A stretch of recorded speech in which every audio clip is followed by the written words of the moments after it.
Welcome into the Backroads Bill Podcast. I'm Ben, and this week we are mixing a little bit of education with a little bit of surfing. It's actually going to be a really neat episode because our guest this week is coming all the way from Terrace Bay, out on the shores of Lake Superior. Of course, he's not going to be here. We're talking to him remotely, but he took a little bit of time out of his day as a high school teacher who also moonlights as a bit of a surfer as well. First time we've had a surfer on the show, which was kind of neat. He talks about catching some of the waves out on Lake Superior, which truthfully, just because we're not around the Great Lakes as much where we are, it's kind of cool to see that surfing is a thing. You think of it as a coastal activity. If you're out in, out in the West Coast or the East Coast, that's where you're going to see surfing. So the fact that you're able to see surfing happen right here in Ontario is actually pretty neat. So he talks about some of his really cool spots and some of the experiences there. And we go into a little bit about his outdoor education and his work with his students and keeping some of the outdoors alive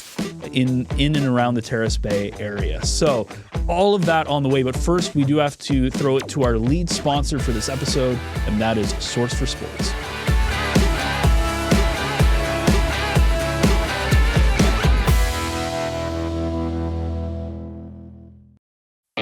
It's almost that time of year. Early mornings at the rink, fresh notebooks and backpacks, and a community gearing up for another great season of varsity sports.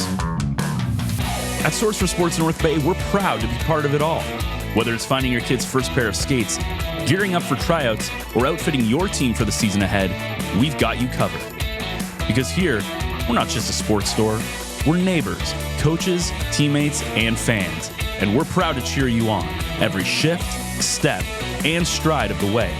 Visit Source for Sports North Bay at 1321 Fisher Street, and let us help you along your way. Well, today on the show, we have a pretty cool guest coming all the way from the Lake Superior area. We have Chris Dube on the show, who is a teacher at Lake Superior High School and part of the council of the Township of Terrace Bay. Chris, welcome into the Backroads Bill Podcast. Yeah, thank you for having me. I really appreciate it. Great to be here. Ben, there's more to Chris than that. Just a little more. Just a little more, a lot more, in fact. And actually, a former student as far as GPS training is concerned. But more importantly, he's a surfer dude. Like, you can think about the Beach Boys songs and surfing anywhere around the world, but who knew that Lake Superior was a mecca for surfing? He's going to tell us about that because there was a festival at one time, surfing at this time of the year and other times of the year when you think, what? Surfing on Lake Superior? And we're going to talk about a lot of other things too with regards to Chris and the Terrace Bay area and that North Shore of Lake Superior, which is simply magnificent. But Chris, welcome again. But tell us, how did you I think you've been in the area, what now, 12 years, is it? Oh, close to 20. 20 years, and so there you go. Time flies by. And but tell us how did you get to how did your journey start in Terrace Bay, and then right into how did you discover surfing there? Yeah, okay. I did my teacher's college at Lakehead University, and it's fantastic. I'd never been to Thunder Bay, and I had a friend highly recommend Lakehead. And as somebody who enjoys being outside and the outdoors, it came, again, highly recommended. And from there, I got my teaching degree, spent a bit of time in Rainy River, and then I went back to Thunder Bay. And there was a wakeboarding festival at Boulevard Lake, which is the lake inside of Thunder Bay. And I remember there was a little stand by this guy named Yako, and he was advertising surfing on Lake Superior. And this is, again, a lot of years ago, 25 years ago. It was before web pages were a big thing and stuff like that. So I remember talking and speaking with him about it, and it was kind of interesting, and I enjoy going skiing and snowboarding and all that sort of stuff. And then I got a teaching job here about 20 years ago now.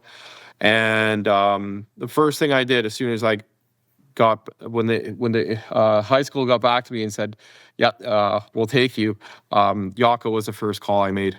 I said, hey, I got this job in Terrace Bay. I know there's lots of surfing around here. I remember talking to you.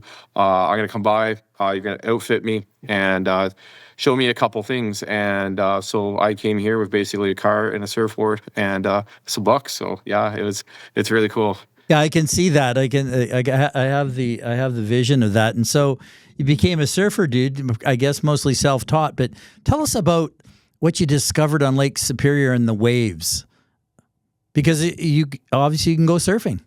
Yeah, definitely.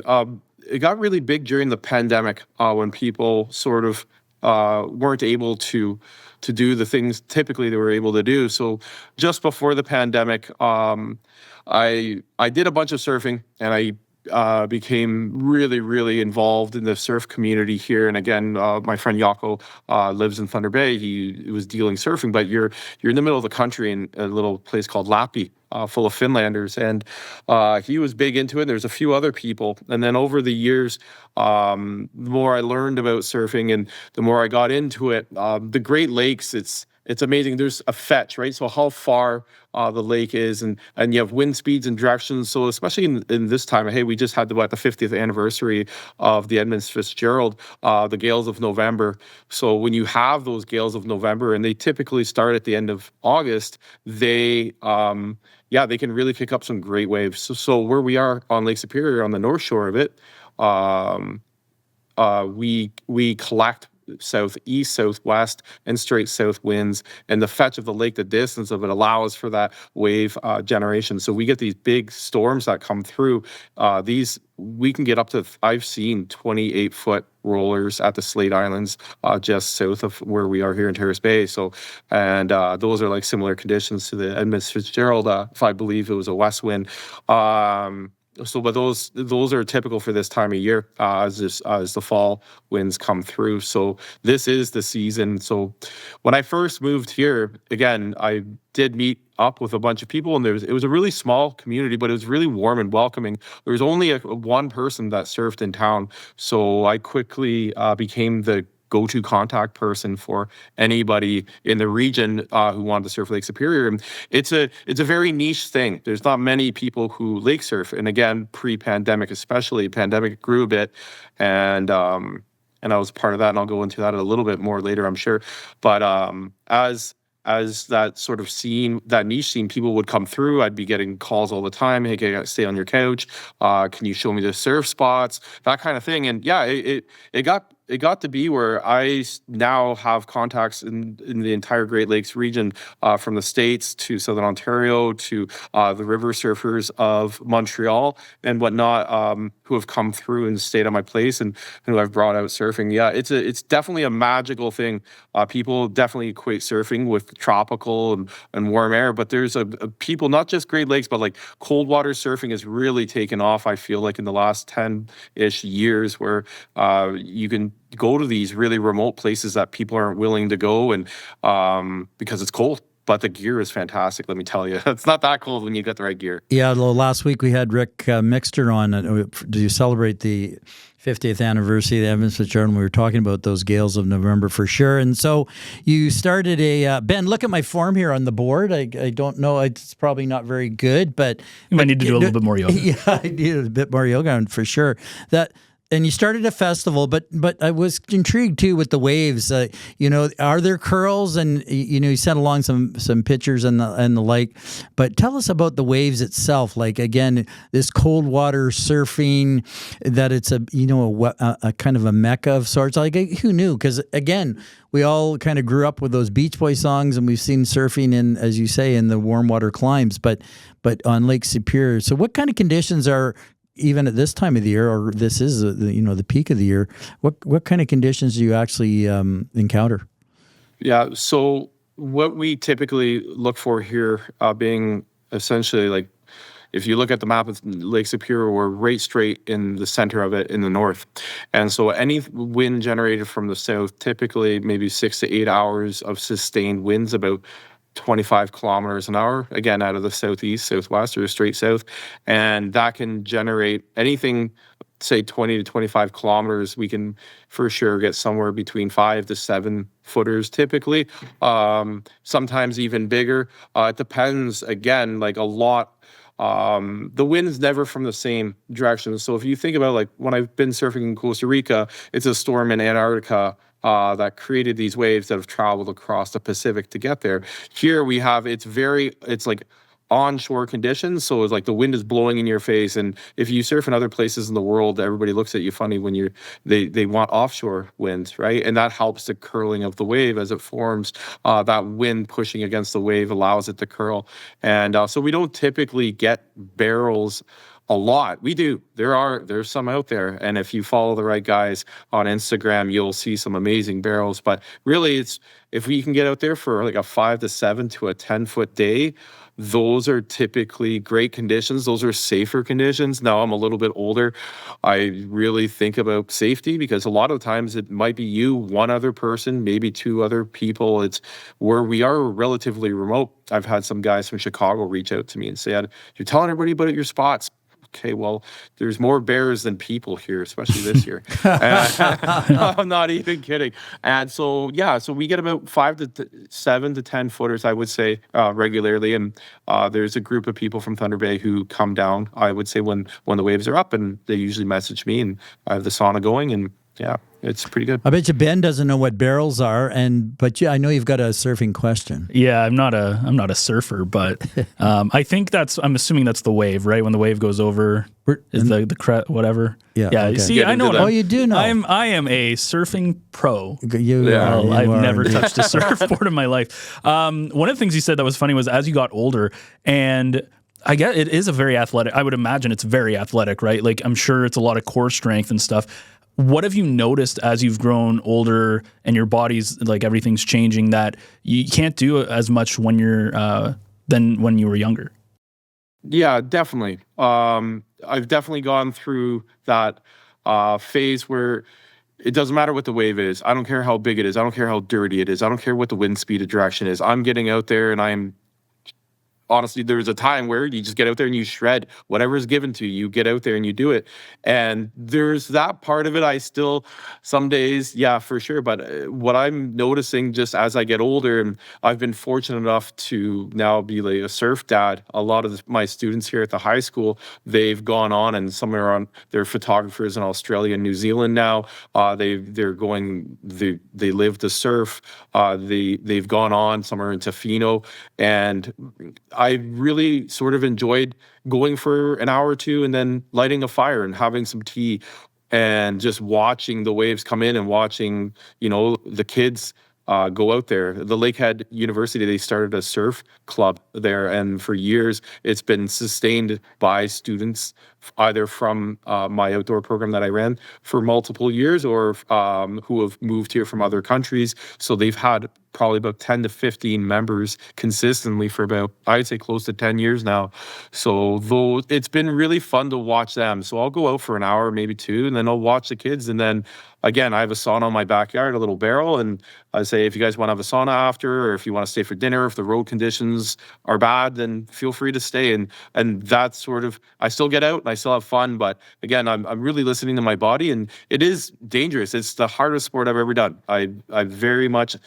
I've tried pretty much every sport out there, like in Canada here, and the paddle in Lake Superior, and again, Bill, going back to your question about waves, the pattern of the wave is so tight. We have like 5 or 6 second periods between waves. So you have 5 or 6 seconds after a wave comes to paddle as fast as you can before you get hit by the next wave, in order to get out into what's like the lineup. You want to get out to where the wave is breaking, right? So that takes a lot of effort to get in, put yourself in that position. And so I'm a little bit older now. So we went from surfing Zen to surfing agility there. But tell us about the festival that evolved from your pursuits and how important it was to the community, and not just the surfing community, because again, this is a very unique, cold water surfing is unique. But the festival. Yeah. Again, coming back from sort of what I felt like my role became living in Terrace Bay and introducing people to surfing. People coming and staying at my house over the years, you only see people once or twice a year. And those relationships, they're different than other relationships, say work relationships or whatever. When you meet people in that kind of light, you become really close really quickly. And over the years, people have grown up. They've had maybe they've moved on, maybe they've had families. And the surf event, it's called Waseshka, is the Anishinaabe word for the lake has white caps. And I thought that was a fitting name. And the idea behind it was bringing together Great Lakes surfers, or just people who enjoy being on the water in general. And it was a fantastic event. It wasn't a surf competition. It was just a gathering, and it was important because when I used to host people at my house a lot, everybody bring somebody. It was known, like, hey, bring something to share, bring some food, spend the night, and then let's go for a surf in the morning. And it became like a natural progression. It outgrew my house, then I outgrew the golf course clubhouse, and then we started hosting it at our beach pavilion here in Terrace Bay, which is absolutely beautiful. We had bands coming in. We had music. We had the Voyageur Canoe. Parks Canada was involved. Yoga. It grew to something very big and very special. And I'm very. It was just it was an amazing time of my life to have with Seshka. It was a fantastic festival. Well, Ben, again, Chris is multifaceted, and I want to make this transition now.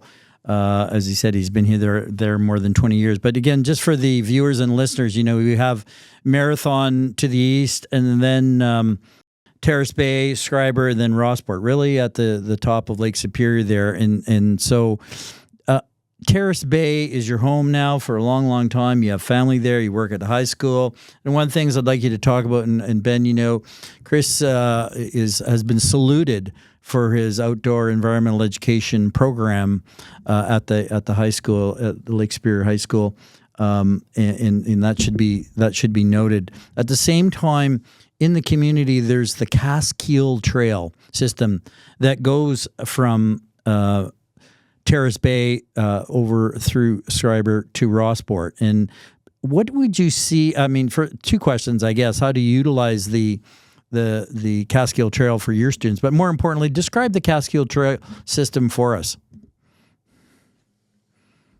Cascule Trail is very close to my heart. Lake Superior, the North Shore of Lake Superior, in my opinion, is one of the most it's such a beautiful part of this country that nobody really talks about. Everybody talks about the Rocky Mountains or the BC West Coast Mountains, and they're beautiful. Don't get me wrong, absolutely gorgeous.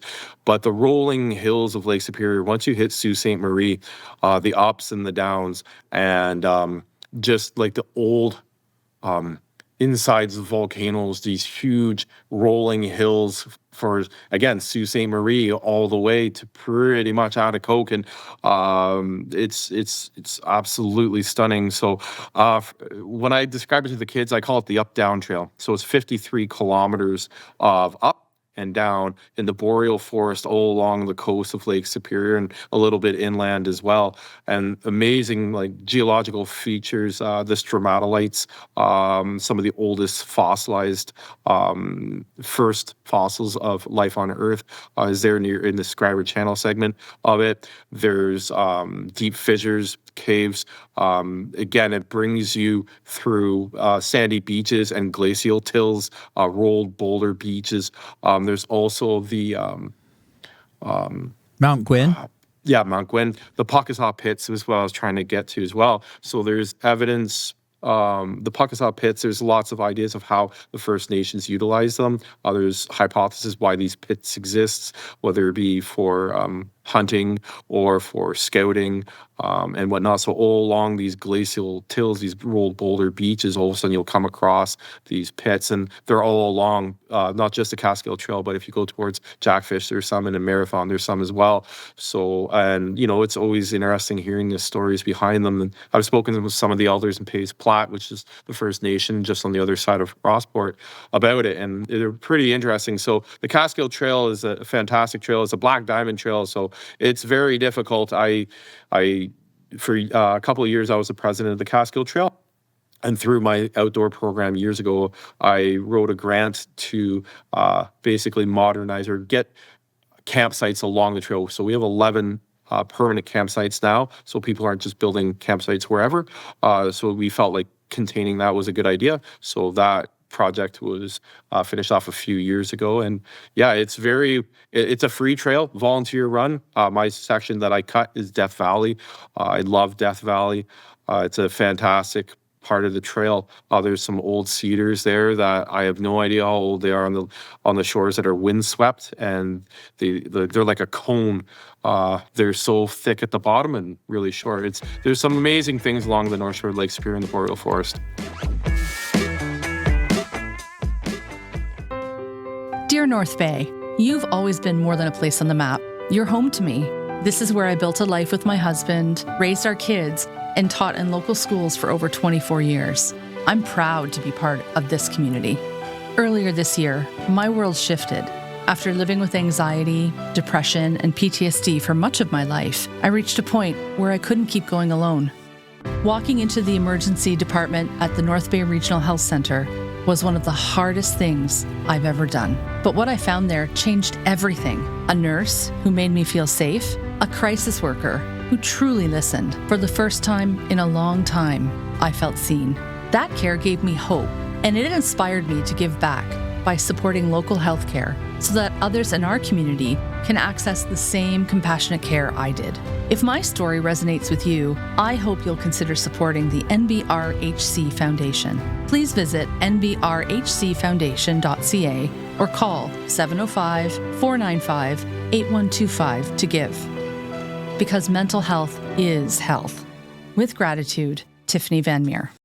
Yeah, from a Backroads Bill perspective, knowing Northern Ontario like I do, it is a real gem, and I highly recommend, and a number of access points where you can do different parts of it. And over the course of time, Ben, that's how I've tackled it. But truly, the vistas and that, and again, that particular part of Lake Superior, these small communities along the way, they're great communities to visit, and they are access points like no other. Chris, another question.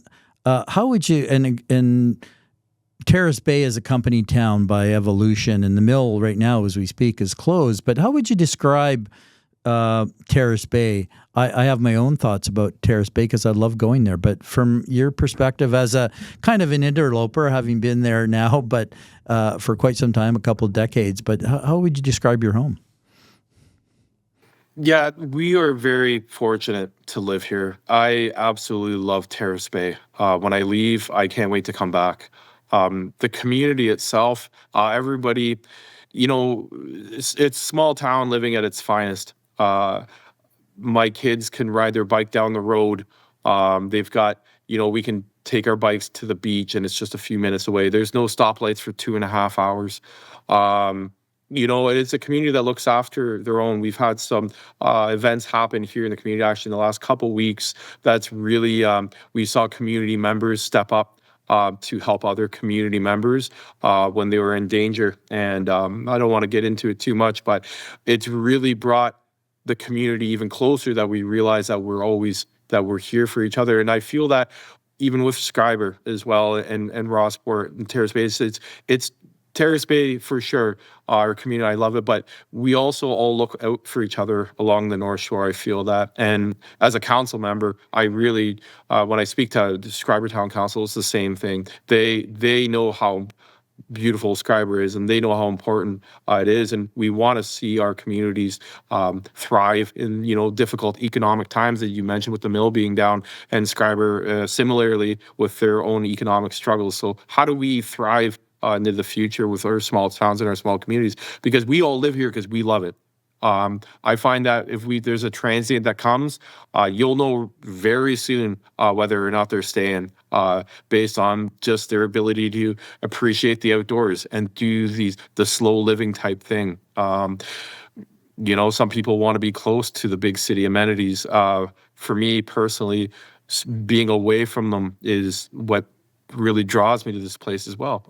But we're also lucky. I can have a video with you.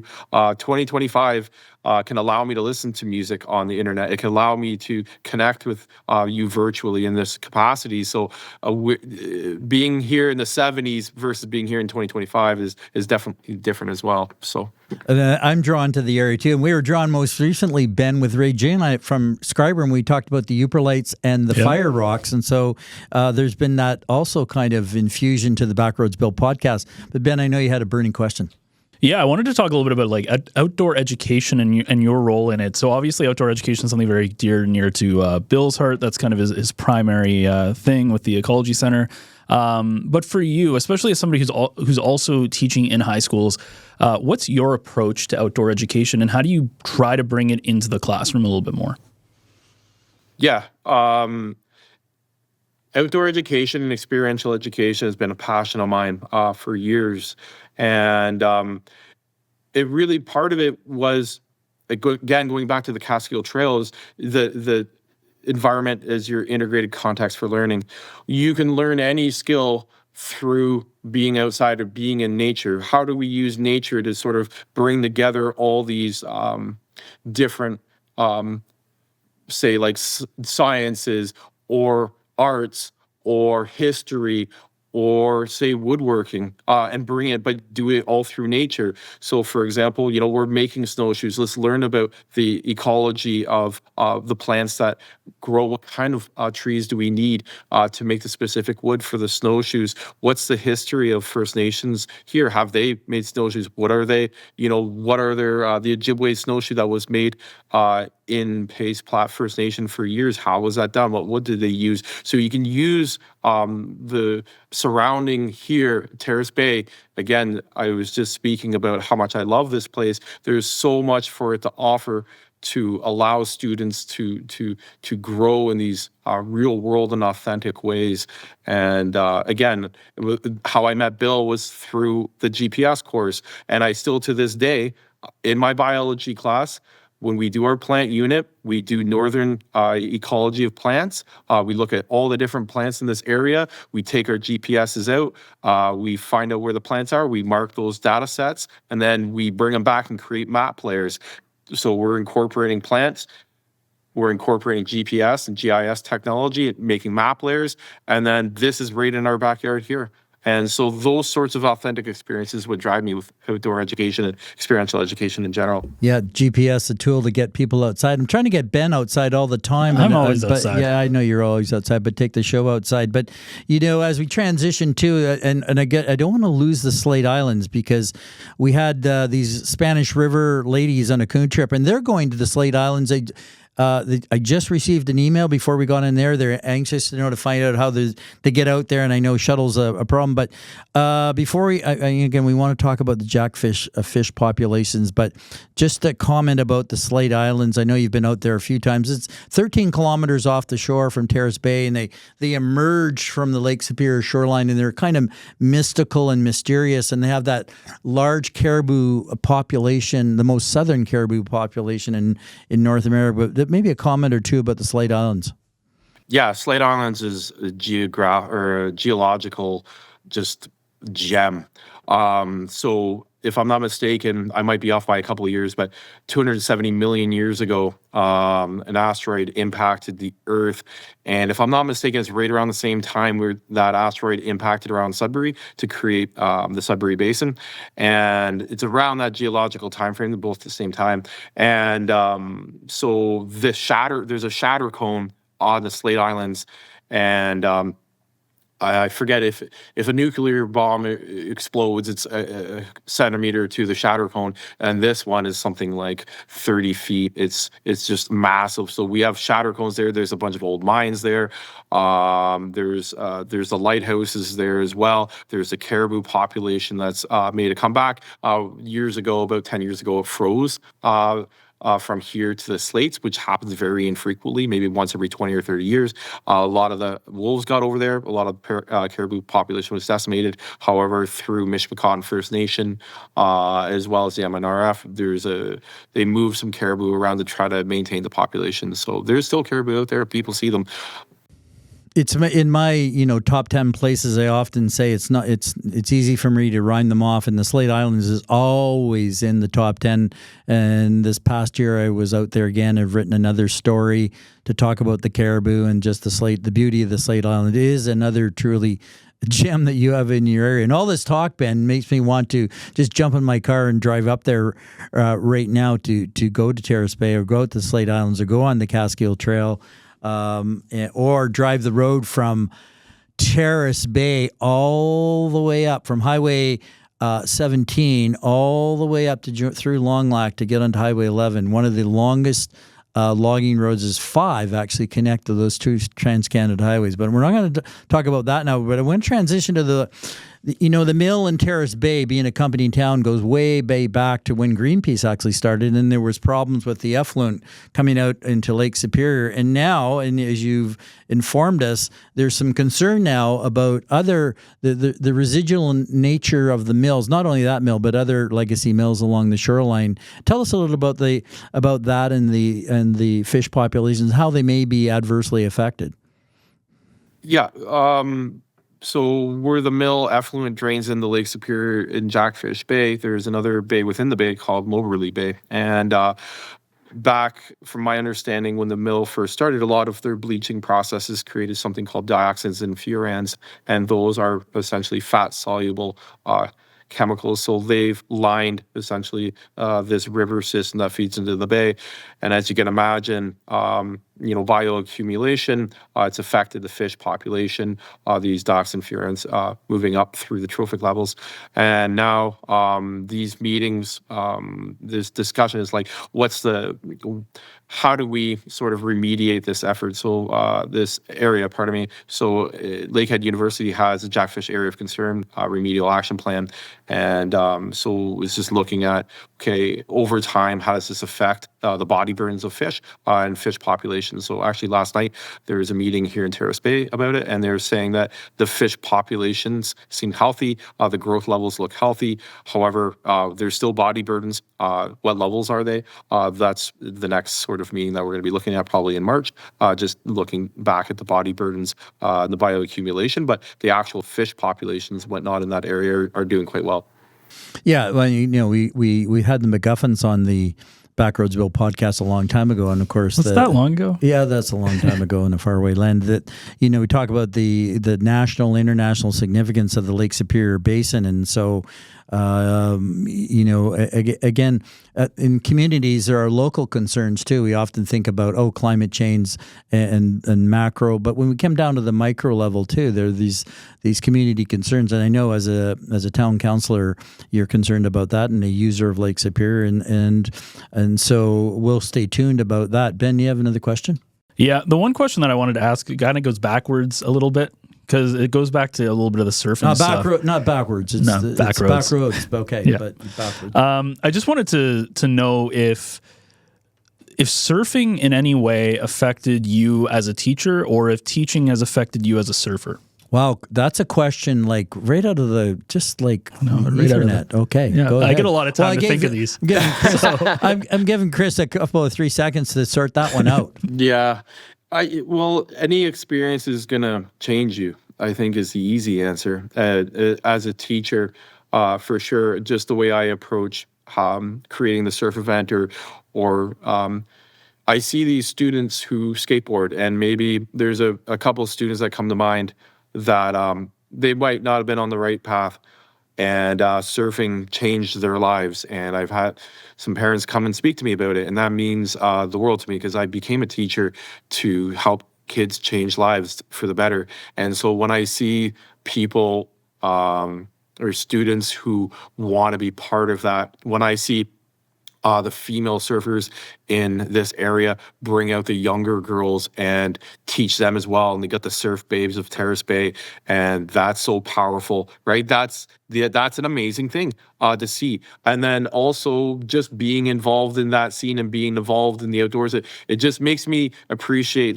both being a teacher, but also, again, bringing what does Terrace Bay here have to offer, having kids realize this world-class surfing is right in our backyards. And it's been, again, Terrace Bay, Catskill Trail, the best kept secret. It's an amazing part of the country, and I'm just really lucky. Yeah, it is definitely, you do anything and it's going to affect you. If you surf, it's going to affect your teaching. If you teach, it's going to affect the way you surf and what my role is. And I love to have fun. I love to be out there, but I also have embraced this surf dad role a lot, and especially as I age. And I love to see the kids to grow in that direction. And when I'm on Instagram and I see their posts of them going and taking pictures of surfers in New Zealand, would that have happened? You know, I'm very fortunate to have landed here to really influence students' lives, which is, again, why you become a teacher in the first place. Are you going to create a surfing elective, or is that in the works? Oh, FIA is not going to you never know. like that. Yeah, it's safe. That's right out there in risk management. That's for sure. But it's outdoor. Yeah, well, absolutely. You know, in this episode of the Backroads Bill Podcast, you've taken us to, you know, another part of Northern Ontario that I always say the beauty is in the backyards, the back roads of Northern Ontario, and the backwaters. In this case, you're a family person, you're community minded, you know your vocation, an honorable vocation, and you get students outside where they can be themselves, and we know the chi that's created when you take children outside in general. And you've told us a lot about surfing, which is really unique, and that's one of the hooks, I think, to have you on the show. And it's been a real pleasure. It's always a pleasure to come and give you a hug and shake your hand. And Chris Dube, thanks for being on the Backroads Bill Podcast. I appreciate you having me. It's been fantastic catching up. Thank you very much.